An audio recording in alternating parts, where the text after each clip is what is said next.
The betrayal of a people by its political class is not a question merely of offshoring manufacturing, importing cheap labor for the service sector, depressing local purchasing power, and so on.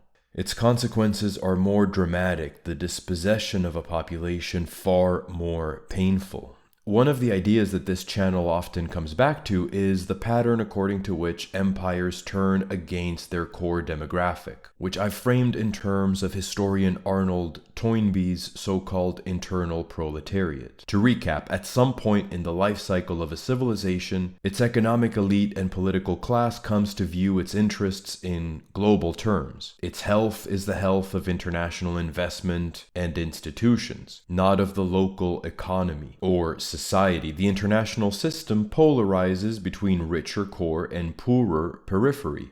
And since people from the poorer periphery are willing to work for less, they get brought into the core. That's Toynbee's external proletariat. Native labor, which is used to a higher standard of living resulting from its past prosperity, becomes an impediment, a net cost to the political class. In addition to this nakedly economic consideration, the point is to reduce social cohesion and cultural homogeneity at home, erode older traditional institutions that have their own norms, running counter to the power elite, and so on. Top-down domination requires bottom-up disunity. Reduce the native population's ability to organize politically and so threaten power. And there's also the idea that the local population may be very entrenched in certain ideas, institutions, traditions, and resists new policies that the elite want to exercise. This focus on social control, on maintaining political power in the long run, is often ignored if you have a purely materialistic paradigm where the elite just wants to accumulate capital and they don't think in terms of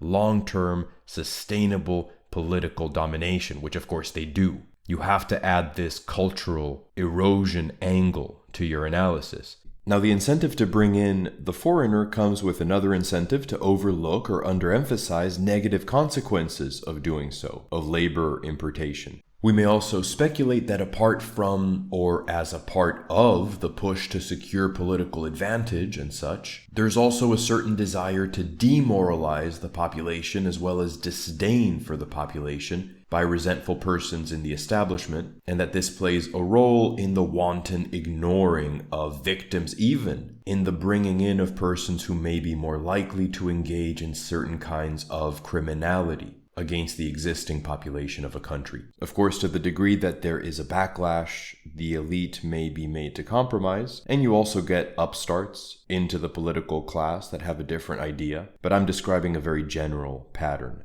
This makes for an institutionalized or implicit policy of hiding the wrongdoing of the imported external proletariat, lest the internal begin to mobilize. But the surprising fact is that society often goes along with its own disintegration to a large degree. Even ordinary police and journalists will defend evil in the face of good. Enter the UK's grooming gang scandal. News first came out of Rotherham in South Yorkshire regarding an exploitation ring targeting children. Obviously, be aware that the topic discussed in what follows is a painful one. The scandal recently hit the news again after Tory leader Kemi Badenoch and tech billionaire Elon Musk called for another national inquiry into grooming gangs, a call that the government dismissed. Later today, he will tell Labour MPs to vote against a national inquiry into the gangs which have systematically gang raped children in their constituencies. Sensitivity over the ethnicity of perpetrators, abusers, resulted in hiding the affair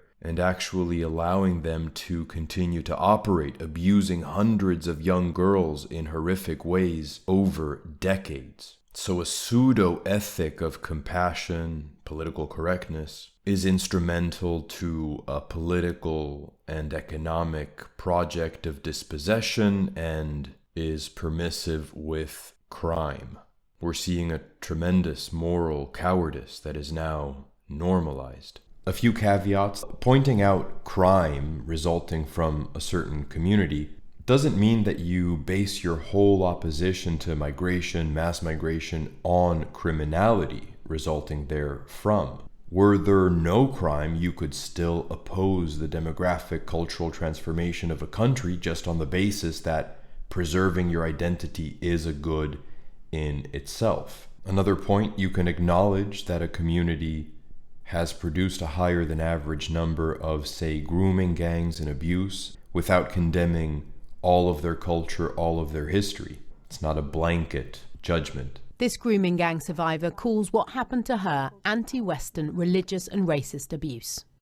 When I was a victim, I was raped multiple times, I was beaten, I was tortured, and throughout all of that I was constantly being racially abused. There was a constant barrage of you're a white slag, you're a white whore, you're a gory, which is the Pakistani word for white person.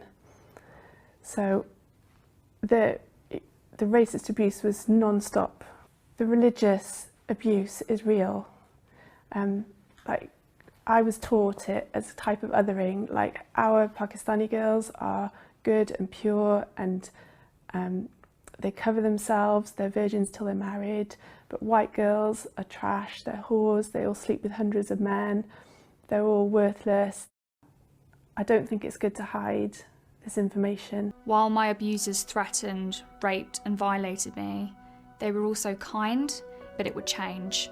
They called us gory girls, white bitches, white sluts. When I eventually got my police records back, there are 200 to 300 pages about how I'd been strangled, threatened with a knife, someone was sent to petrol bomb my house.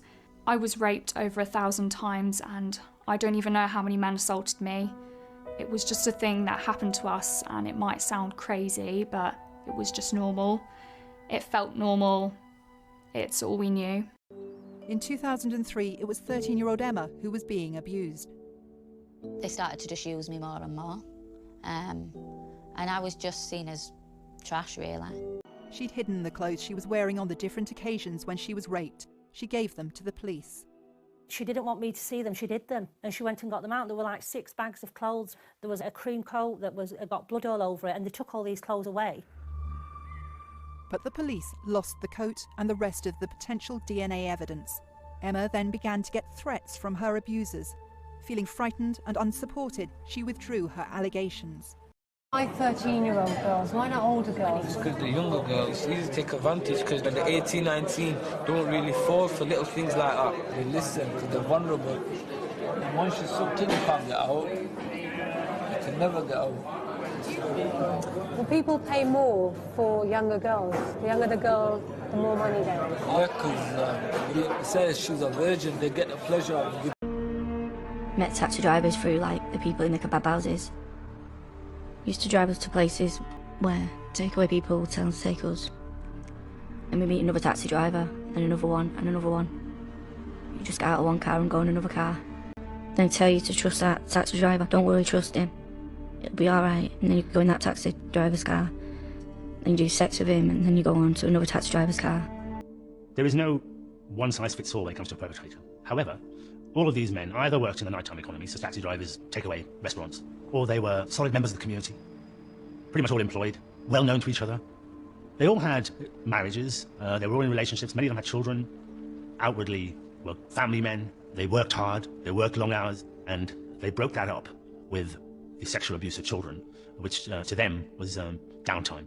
According to the 2014 J report, there were 1,400 confirmed victims, with abuse beginning in the late 1980s, and Operation Stovewood later identified 1,510 potential victims. We don't know the number we might be up to today. You just know that it's still happening. You see when you're driving down town centre roads, you see the men in the cars and the girls and stuff.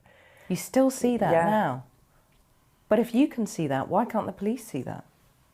I don't know.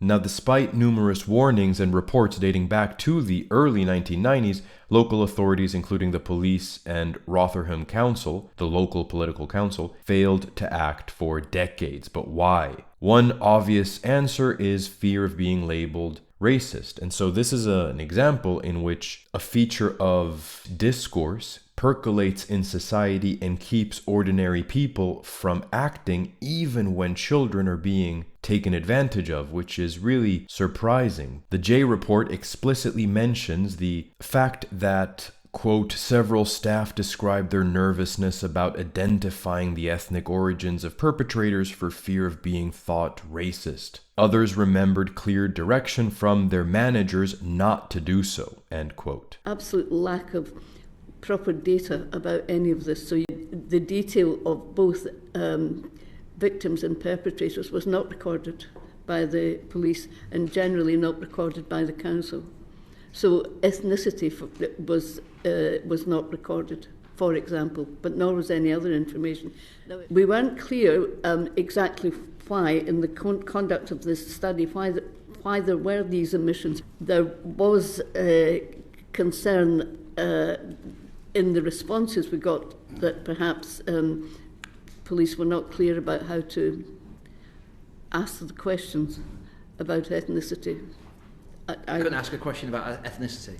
I mean, they should be sacked, shouldn't they? I mean, that's the most basic level of competence that you can have in the protection of children. Louise Cassie's 2015 inspection report of the Rotherham Council also discusses cultural sensitivities and the fear of being labelled hateful. Quote, in Rotherham, the phenomenon of CSE, the abuse of minors, emerging from the late 1990s onwards, concerned a majority of white female adolescent or teenage victims and a majority of Pakistani heritage adult male perpetrators. Our review of case files and strategy meetings held about perpetrators and victims, as well as other information we came across, confirmed that perpetrators were usually described as being Pakistani men. This was a matter of fact. However, the wider culture in Rotherham we have described meant that from the outset, the added dimension of the ethnic background of perpetrators was an awkward and uncomfortable truth, which, in the view of the inspection team, affected the way that the council and the police dealt with CSE. This has been brought up a great deal by a journalist who started covering this relatively early on and has done so very extensively for The Times, Andrew Norfolk. I remember so clearly the feeling of how on earth do you report a story that is a fantasy for the far right. It's everything you could wish for if you're pushing a particular agenda. It's innocent white girls and it's evil, dark-skinned men. Norfolk's fears were not without foundation. The BNP's vote in recent local elections had increased 300-fold in only 3 years, winning them seats on councils across northern towns.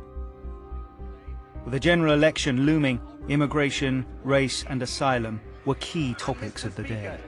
To my shame, I allowed my liberal fear about giving succour and credence to the British National Party to act as a break on actually doing my job.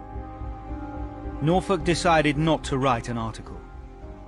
New in the job as the Times Northern correspondent, he turned his attention to less inflammatory issues across the region. When Alexis J led her report into Rotherham grooming gangs in 2014, she interviewed council staff who described themselves as being anxious about identifying the ethnic origins of perpetrators for fear of being considered racist. Another review found that a chief inspector in Rotherham had told a missing child's father, with it being Asians, we can't afford for this to be coming out. This mind-killing idea that if you call out the victimization of innocent people from one group by people from another group, other innocent people from the perpetrator's community will suffer, so instead of doing justice to the scope of the abuse, we should limit discourse and address decades-long organized targeting of children in a subdued sort of way, presumably. Of course, no journalist can sustain that kind of philosophy across the board. You'd never analyze collective dynamics objectively. The actual way to insulate the innocent is to amplify voices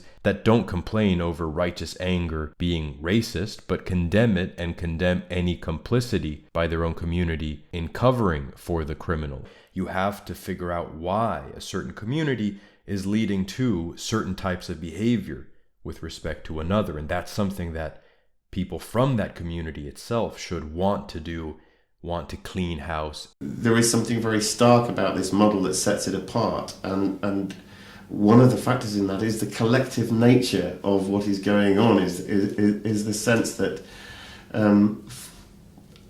the idea of grooming and using a 13-year-old girl and passing her around your brothers and your uncles or your mates at work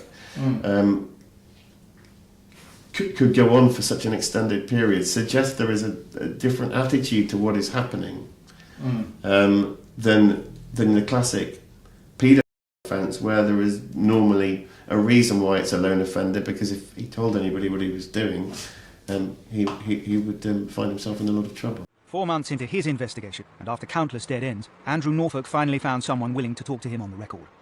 A senior police officer heading a major investigation. He talked about having arrived in a new division, and it was almost, he said, as though there was a box underneath the desk into which every case that was too difficult went, and there in that box was clear evidence over a period of years of what had been happening to girls in that town. That was a town where basically the Pakistani community was 4 streets. It was tiny. And yet it was even a generational thing there, where you had fathers who had been doing this to the mothers of young girls who were now being groomed and abused by these men's sons. He told me, to colleagues in the northwest of England, and he said, a senior police officer in Lancashire said, listen, don't turn that stone. If you turn that stone, you have no idea what's going to come out.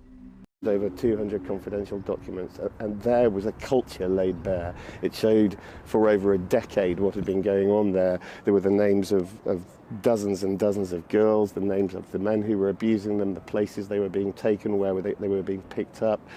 The evidence was there. It was there in internal police reports, it was there in social services documents. It was A, this has been going on for this long, and B, you knew about it and you did nothing. And when we published that story, I was convinced there would just be an outcry that would lead immediately to all sorts of inquiries to try and understand what could possibly have gone so wrong. Were you met by a brick wall every time you tried to find out exactly what was going on at Rotherham? Rotherham Council tried to get a High Court injunction against us. South Yorkshire Police tried to prevent us from publishing the story that actually triggered this criminal inquiry. Rotherham Council tried to get a criminal investigation launched into who was supplying me with documents. In August 2013, we did what I've never done in my 26 years as a journalist, which is on the front page of the Times, we named a man, Arshid Hussain. We accused him of being a serial abuser of young girls, and this was a man who'd not even been questioned, let alone arrested or charged by the police at that stage. And Isabel says Arshid Hussain was stopped by police on many occasions, with her next to him. Even if, the police was kind of looking for him for something, he'd be able to turn around, which he did plenty of times, and say, I'll play the race card so they let me off. To have the evidence to persuade our lawyers that it was safe to do that meant that that evidence was completely overwhelming. Rotherham Council finally bowed to the pressure and commissioned what became the J inquiry, an independent inquiry to look back through the books and understand what had happened. And as you know perfectly well, that made global headlines because she found that 1,400 girls had been abused over 13 years. Some of the news coverage on this issue was very misleading in claiming that the white British population was committing most of these kinds of crimes. Now, in data sets that can be interpreted to make such a statement, what we actually find in one case is that the immigrant demographic has been split into many different background groups, all of which, taken on their own, is representative of a smaller percentage of these crimes than the white demographic, which includes non-British as well as British, European. But when taken all together, you see that the immigrant background group does represent a solid majority of these crimes. Then you have another study in which abuse cases were mostly committed by people of white background, but during a period, obviously, when people of that background are a large majority of the country, and so statistically actually less likely to commit these crimes. But this attempt to sort of deflect is interesting.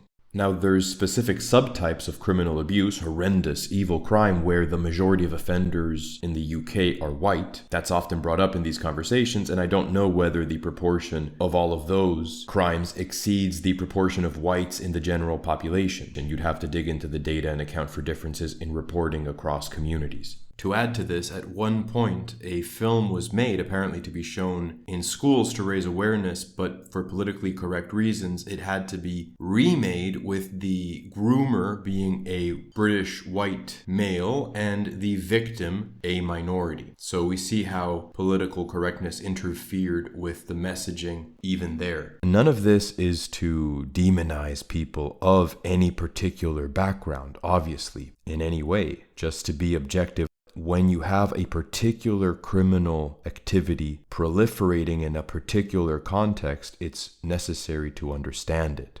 And certainly what you don't do is try to deflect guilt to the indigenous population that is suffering the consequences disproportionately of that criminal activity. In 2020, the Home Office, the UK government, came up with a report, and although data is spotty, they cited many studies. They're all now outdated, but these did in fact find that people with an immigrant background, specific communities, were overrepresented in these kinds of crimes. Now, since the Home Office 2020 report, we've got another analysis which was last updated and revised in 2023, which did in fact find that the majority of the perpetrators of this crime in a gang setting were Pakistani. We also have a slew of articles that have come out in recent years detailing new cases of such criminality.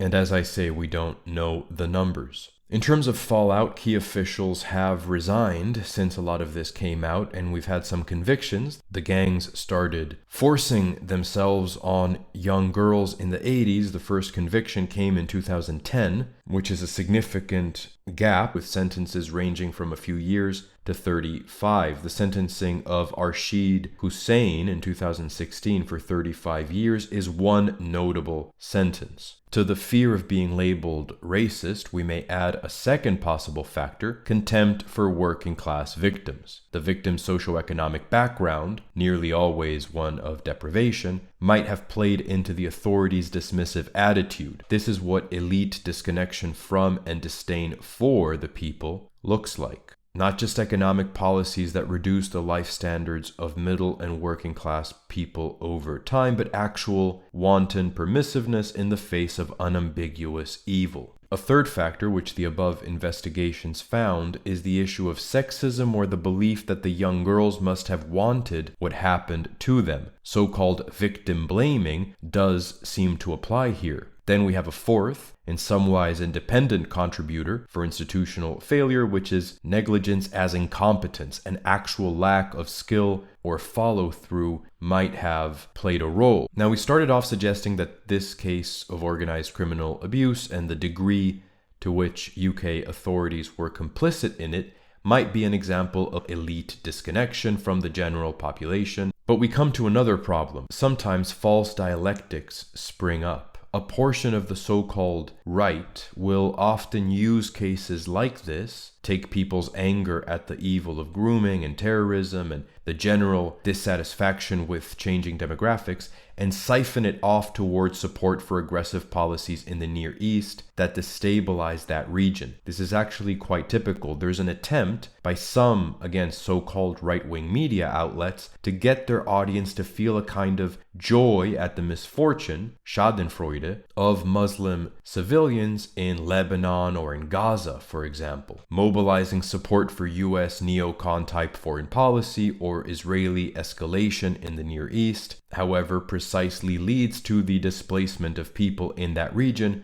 which is to say to more refugees and migrants entering Europe in the long run, increased social strife in Europe, more frustration, and if the public plays into this game, more misdirection of legitimate frustration towards support for interventionism in the Muslim world. So it's a vicious cycle. And it would be a master stroke of political messaging if empires could turn on their people, and then when the people realize what is happening, could turn this very realization and anger into renewed support for the empire's projection of power externally. But a similar playing into the narrative takes place among diaspora Muslim immigrant communities in the West. There have been individual imams who have spoken very strongly.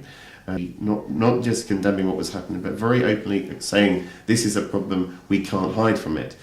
Having said that, they are the tiny, tiny exception to the majority.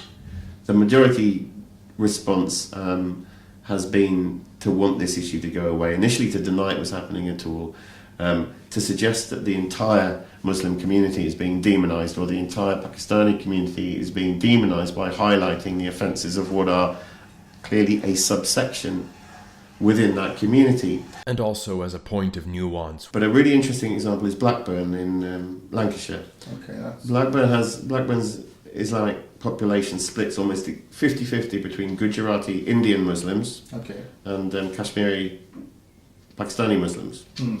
And all the cases of group sexual exploitation have been in the Kashmiri community, not in the Gujarati Muslim community. So that's a really interesting example for me, for people who try to say this is purely a Muslim offence. There's been a sizable portion of Muslim Twitter, for example, criticizing Elon Musk for drawing attention to the grooming gang scandal. But unfortunately, in many cases, they weren't calling out the Muslims who didn't stand up to their own community. It's very likely that Musk is distracting from the H-1B controversy and maybe playing some other games, but drawing attention to this is always useful, and it's up to the public what it does with this information. We should also point out that it seems 500 mosques across Britain have coordinated to deliver the same Friday sermon, condemning the gangs, condemning the grooming, asking their Muslim congregants to report anything they might know, etc. So that's a wonderful initiative. Now, as a sort of side note, the grooming gang phenomenon is entirely incompatible with the Quran. Hadiths are more ambiguous. You can find some that point you in very bad directions. So one can bring all this up and reject the way in which some try to direct it politically towards dynamics that would actually make the situation worse. Again, if you're mad at Muslims or immigrants in general in your own country, why not support bombing them elsewhere? Well, that's precisely the wrong answer. But you do get this very simple equation, I think, as a kind of underlying psychology in the way that this is sometimes covered by some outlets. Ideally, there would be a new national inquiry, as has been proposed and as the present government has opposed, to uncover the true scope of this phenomenon, this national tragedy. It would facilitate prosecutions, help roll back propaganda around multiculturalism, break down the sort of taboos that led to these cases being suppressed for so long, perhaps pave the way for criminal reform to start contemplating proper punishment, not currently on the books in the UK, for these kinds of crimes, restore a nation's protectiveness for its young women and girls, and its moral fiber, which has been so eroded, open up the conversation around deportations and so on. Such a thing could really be a sea change in many ways. Okay, so this video is just to highlight the degree to which, when we talk about elite disconnection, elite disdain, when we talk about the cycle of history bringing us to a place where the political class is looking to disenfranchise and dispossess the core demographic from which its state grew up, the internal proletariat, what you get is actually a dynamic very similar to that of conquest, where a group of people is exposed to quite savage behaviors by others. The vulnerable are targeted quite viciously. And of course, the racism of the grooming gangs towards these white girls plays into the apparent desire by the political class to reduce the indigenous population. Grooming gang, by the way, is obviously a misnomer. They're not grooming so much as raping, and they're not gangs so much as friend groups. I don't claim the framing I use here is the only one that helps shed light on what has to be regarded as a real thorough moral and organizational collapse in British society and institutions, but which also applies to other societies as well, of course. But it is a part of the story, at least. Okay, thank you very much for watching. I have included links to social media, ways to contribute to the channel, etc. in the description. Subscribe if you would like to, and until next time.